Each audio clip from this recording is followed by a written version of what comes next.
सलाम जय ख्रिस्त. सर्व ख्रिस्ती प्रीतीमध्ये सर्व माझ्या व्ह्यूवर्सला, सर्व माझ्या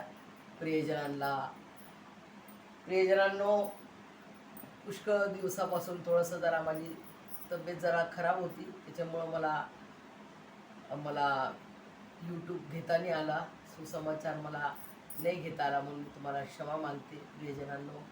परंतु हा समय, आजचा जो समय परमेश्वराने तुम्हाला मला दिलेला आहे, त्याचा आपण धन्यवाद करूया, त्याची स्तुती, त्याची आराधना करूया आणि त्याच्या अंगणात स्तवन करीत, जसा दावीद राजा म्हणतो, अहो पृथ्वीवर सर्व लोक परमेश्वराचा जय जयकार करा, त्याच्या अंगणात प्रवेश करा, त्याचा धन्यवाद करा, त्याची स्तुती, त्याची आराधना करा, त्याच्या नावाचा जयघोष करा.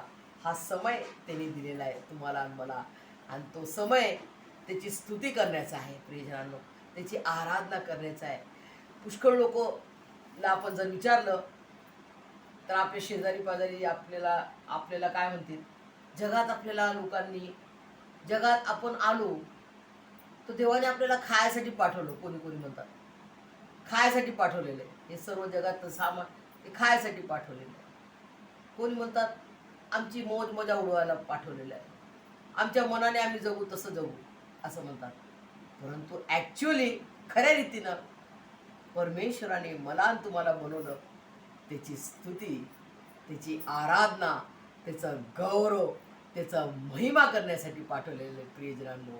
As a true Christian follower, as a true, खऱ्या रीतीनं जर आम्ही येशू मसीला ओळखतो, खऱ्या रीतीनं येशू मसीला जर आम्ही अनुसरतो, तर तर आपल्याला समजेल की त्याचं गौरव, त्याचं महिमा, त्याची जिवंत साक्ष देण्यासाठी त्यांनी मला आणि तुम्हाला पाठवलेलं आहे प्रियजनांनो.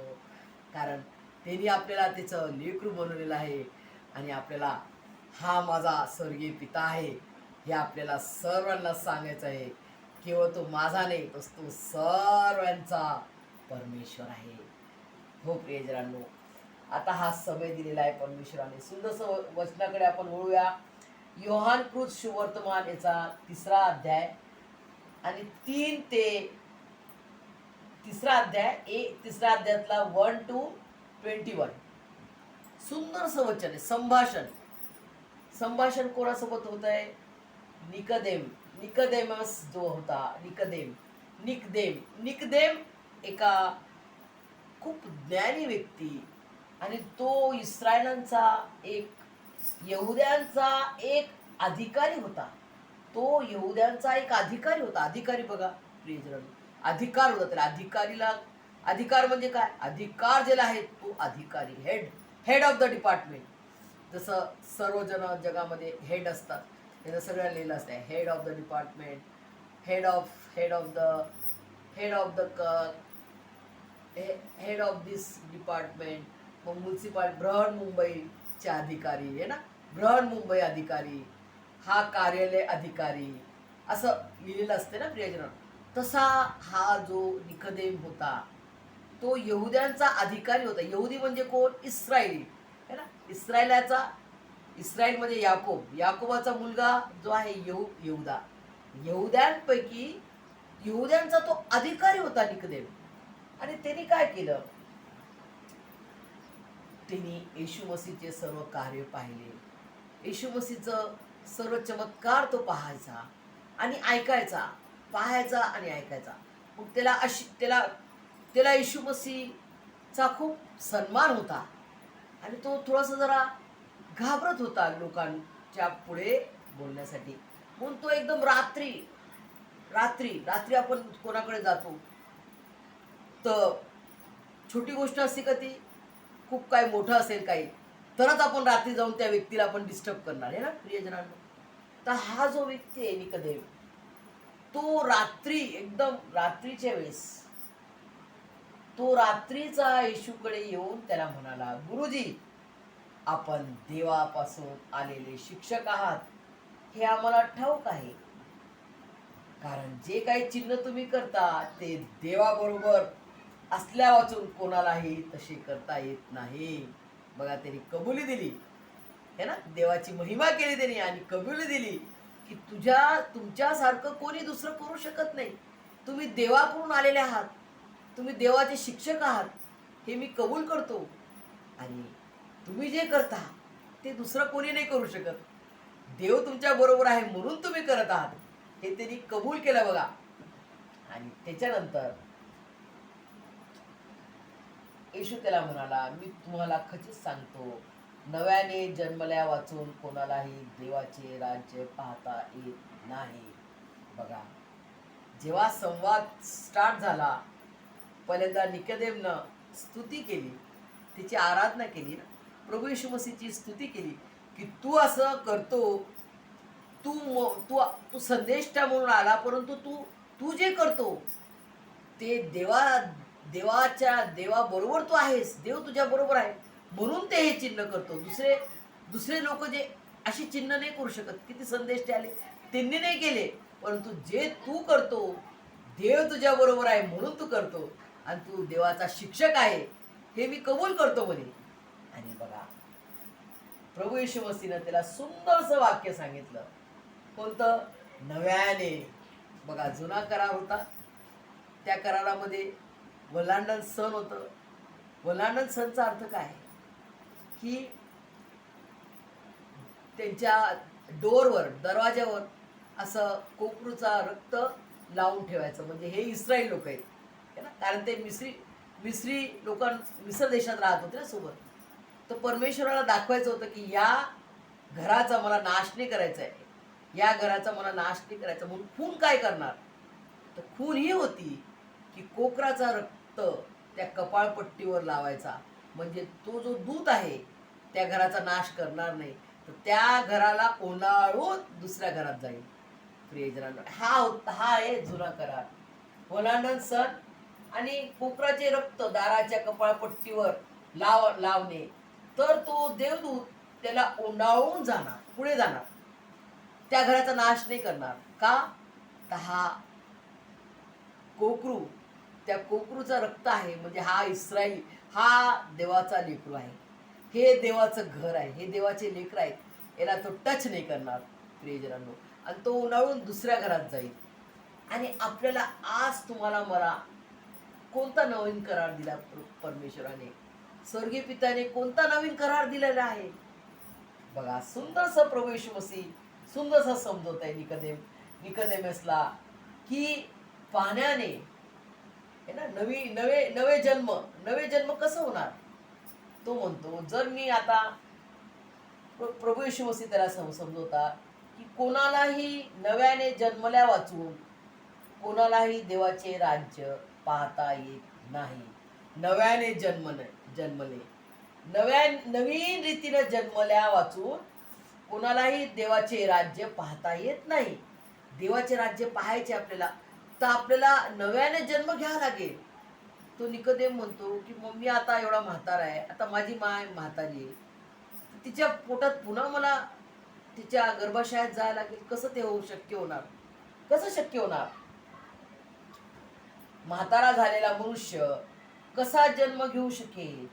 त्याला मातेच्या उदरात दुसऱ्यांदा जाणे व जन्म घेणे शक्य होईल का? बघा, तो जगिक दृष्टीनं असा त्यांनी प्रश्न केला प्रभू येशू मसीहला.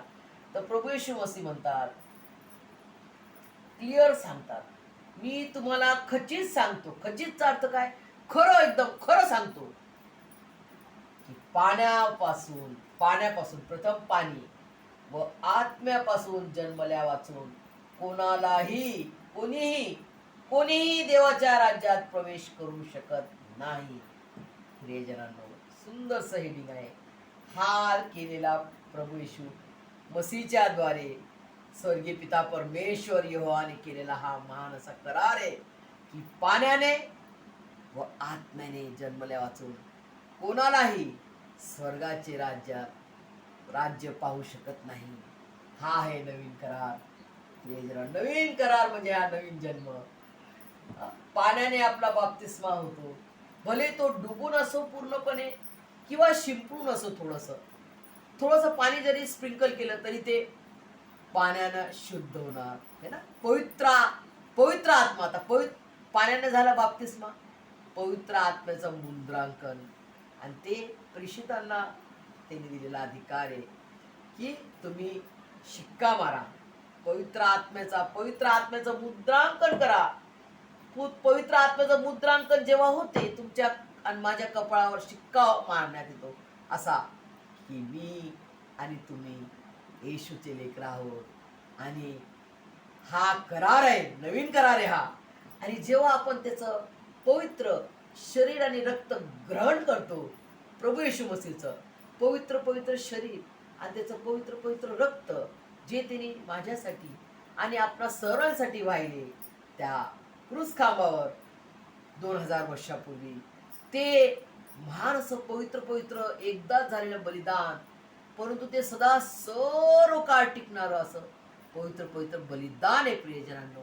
त्या बलिदानाच्या द्वारे प्रभू येशू मसीहचं शरीर आणि रक्त जेव्हा आपण ग्रहण करतो त्यावेळेस त्याचं जीवन माझ्यात आणि तुमच्यात नवीन रीतीने येते. नवीन आपला जन्म होऊन त्याचं जीवन आपल्यात येते. म्हणजे आपण आपलं जीवन बदलून जाते.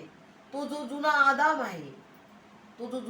आहे गुलामगिरीत जे पापाचे गुलाम झालो होतो आपण, आदामापासून जे गुलामगिरी आपण ते एक्सेप्ट केली, ते फळ खाऊन गुलाम झालो आपण दुष्ट सैतानाचे.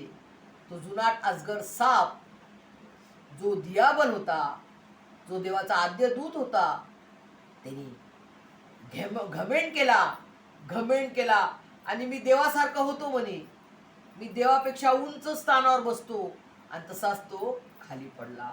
त्यांनी घमेंड केला की मला तर परमेश्वराने सर्व काय दिलेले, आता मी उंच होतो, आणि तसाच तो ढिश खाली पडला प्रियजनांनो. आणि त्याचं सर्व त्यांनी गमवून टाकलं. आणि त्याला याचा राग होता की परमेश्वराने त्याला खाली पाडून टाकलं, तर त्याला तो राग होता. तर तो राग त्याने कसा दर्शवला? आपल्याला तुम्हाला मला बनवलं परमेश्वराने, त्याच्या प्रतिरूपाचा त्याचं लेकरू म्हणून आदामाला बनवलं.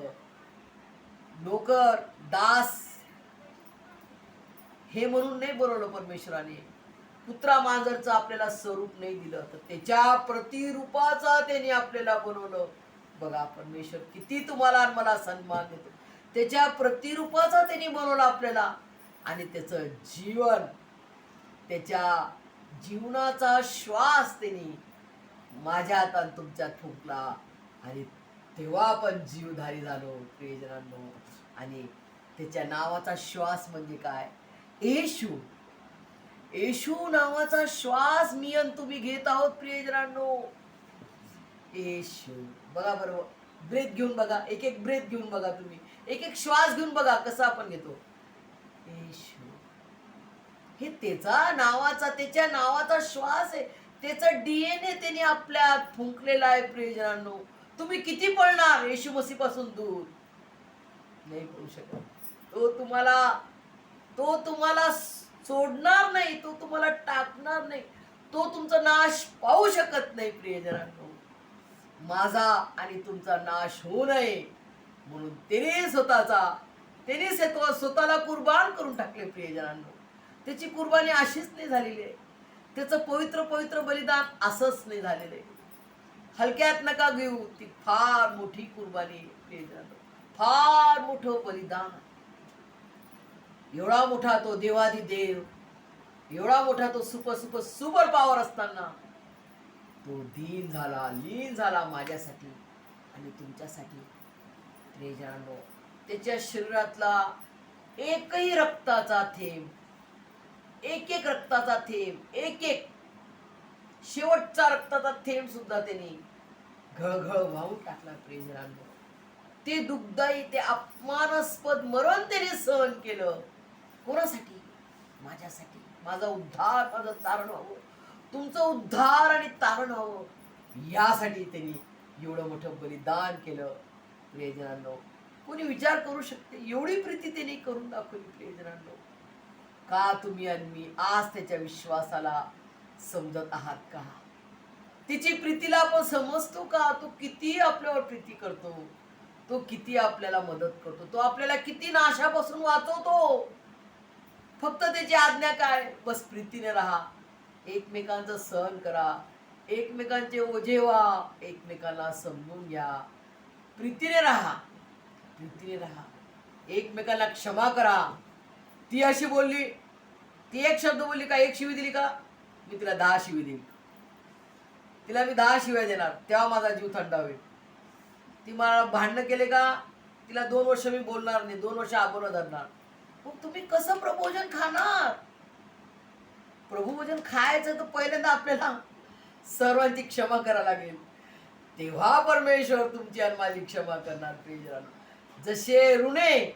जशी ऋण आम्ही सोडतो, जसे आम्ही आमच्या ऋणास ऋण सोडतो, जसे आम्ही आपल्या ऋणास ऋण सोडतो, तसेच तो आमच्या ऋणास सोड. बघा प्रियजनांनो, तुम्ही स्वतःला ज्ञानी नका समजू. ज्ञानींचा ज्ञानी परमेश्वर बसलेला आहे, तो सिंहासनावर. सिंहासनावर विराजमान जो परमेश्वर आहे, तो फार ज्ञानी आहे. त्याचे शब्दाने त्याने सारं जग बनवलं, सारं युनिवर्स बनवलं, सारे प्लॅनेट्स बनवले. फक्त मला तुम्हाला बनवण्यासाठी त्याच्या सिंहासनावरून उठून माती हातात घ्यायला लागली. मातीनं बनवलं, आपल्याला माती हातात घेतली आणि त्याच्या स्वरूपाचं आपल्याला बनवलं. आपल्यासाठी परमेश्वराने मेहनत केली ना, आणि आपल्यासाठी त्याने त्याचा जीवनाचा श्वास, त्याचा DNA त्याने आपल्यात फुंकला की तू माझं लेकरू आहे. DNAचा अर्थ काय प्रियजन? डायऑक्सिन्यूक्लिक ऍसिड, रायबोन्यूक्लिक ऍसिड, सॉरी हा, डायऑक्सी रायबोन्यूक्लिक ऍसिड त्याचा अर्थ आहे. ते असणं म्हणजे त्याचं जीन्स आपल्यात आहे. DNAचा अर्थ काय? मेन, ज्याद्वारे तू ह्या व्यक्तीचं लेकरू आहे असं समजण्यात येते की हे DNA कोणाचं आहे? प्रभू येशूचा आहे. हे DNA प्रभू येशूचा आहे. माझ्या स्वर्गीय पिता परमेश्वर यहोवाचा आहे. तो DNA त्यांनी माझ्यात आणि तुमच्यात फुंकलेला आहे. प्रियजनांनो, तुम्ही किती पळणार येशू मसीह पासून दूर? खूप पळा. शेवटी सारी दुनिया फिरून इधर आना है सबको, इस क्रॉस के नीचे, या क्रूस खांबाच्या चरणाजवळ येणं आहे आणि कबूल करणं आहे की येशू मसीह माझा प्रभू आहे, येशू मसीह माझा प्रभू आहे, येशू मसीह माझा प्रभू आहे. प्रियजनांनो, कारण तो तुमच्यावर खूप प्रीती करतो आणि त्या प्रीतीचं बलिदान त्याने माझ्यासाठी आणि तुमच्यासाठी केलेलं आहे, प्रत्येकासाठी केलेलं आहे. आणि प्रत्येक जण छाती ठोकपणे म्हणेल की माझा प्रभू येशू मसीह हा खरा जिवंत देव आहे, तो माझा प्रभू आहे, तो माझा प्रभू आहे. प्रियजनांनो, हा अनुभव घेऊन पहा. प्रियजनांनो, आपल्या जीवनात जे जुना आदाम आहे त्याला सोडा. भांडणं करणं, शिव्या देणे, मारामाऱ्या करणे, वरचढ, स्वतःला मी मोठा आहे, मी मोठी आहे, बंद करा. मीपणा करणं बंद करा. In the name of Jesus Christ, stop करा, बंद. मी कोणी नाही, मला परमेश्वराने निवडले आणि त्याचे कार्य तो माझ्याकडून करत आहे, म्हणून मी ऑल ग्लोरी टू गॉड म्हणणार. काय म्हणणार? All glory to God. सारी महिमा त्याची आहे आणि त्यालाच मिळाली पाहिजे. मी एक छोटासा माध्यम आहे, तसा प्रभू येशू मसीह म्हणतो, जर तुम्ही ओरडणार नाही ना, आपण जर ओरडणार नाही तर कोण बोलणार? धोंडे ओरडतील. धोंड्यांना तुम्हाला आशीर्वाद द्यायचा का प्रियजनांनो? अगदी नाही. मला आणि तुम्हाला तो आशीर्वाद मिळवायचा आहे, म्हणून तुम्हाला आणि मला तोंड उघडा लागेल की माझा प्रभू येशू मसीह खरा जिवंत देव आहे, तोच एकमात्र खरा जिवंत देव आहे, त्याच्या वाचून कोणी नाही आणि मुळीच नाही. तो खरा जिवंत देव आहे. त्याचा अनुभव मी घेऊन पाहिला. परमेश्वराचं वचन आहे की तुम्ही माझा अनुभव घेऊन पहा. मी तुम्हाला आकाशाचे कपाट उघडून आशीर्वाद देत नाही का? माझा अनुभव घेऊन पहा, माझी प्रचिती घेऊन पहा म्हणतो परमेश्वर. मी कसा आहे, मी कसा गोड आहे, माझा अनुभव घेऊन पहा. मी कसा चांगला आहे, माझा अनुभव घेऊन पहा. आणि मी छाती ठोकपणे म्हणते की माझ्या परमेश्वराचा मी अनुभव घेऊन पाहिला, माझ्या पवित्र त्रेक एक परमेश्वराचा मी अनुभव घेऊन पाहिला आणि छाती ठोकपणे म्हणते की माझा परमेश्वर एकमात्र उत्तम परमेश्वर आहे. त्यांनी मला आकाशाचे कपाट उघडून आशीर्वाद दिले. आमची धांदळ उडाली की हे कसं झालं, हे कोणी केलं. हे माझ्या पवित्र पवित्र अद्भुत पराक्रमी परमेश्वराचे हातचे अद्भुत कार्य आहे. All glory to God. हेच आपल्या तोंडात शब्द पाहिजे. तू हे केलं, मी हे केलं, मी तू नाही म्हणायचं. All glory to God. परमेश्वराने हे कार्य केलेलं आहे. कोणी बरं होते, कोणाला कोणाला आरोग्य मिळते, कोणाला धन मिळते, कोणाला आरोग्य मिळते, कोणाला काय रोजगार मिळतो, कोणाला काय काय चमत्कार प्रभू येशू करतो. तर काय म्हटलं पाहिजे प्रत्येक लेकराने, all glory to God, all glory to my holy holy triune God. Triune God म्हणजे माझा पवित्र पवित्र त्रेक एक परमेश्वराला संपूर्ण गौरव, मान, महिमा, धन्यवाद सदैव त्याची आहे. संपूर्ण श्रेय त्याचा आहे, त्यालाच मिळालं पाहिजे. हे सर्व समजण्यास परमेश्वर तुम्हाला मला आशीर्वादाने भरून काढो. आमेन.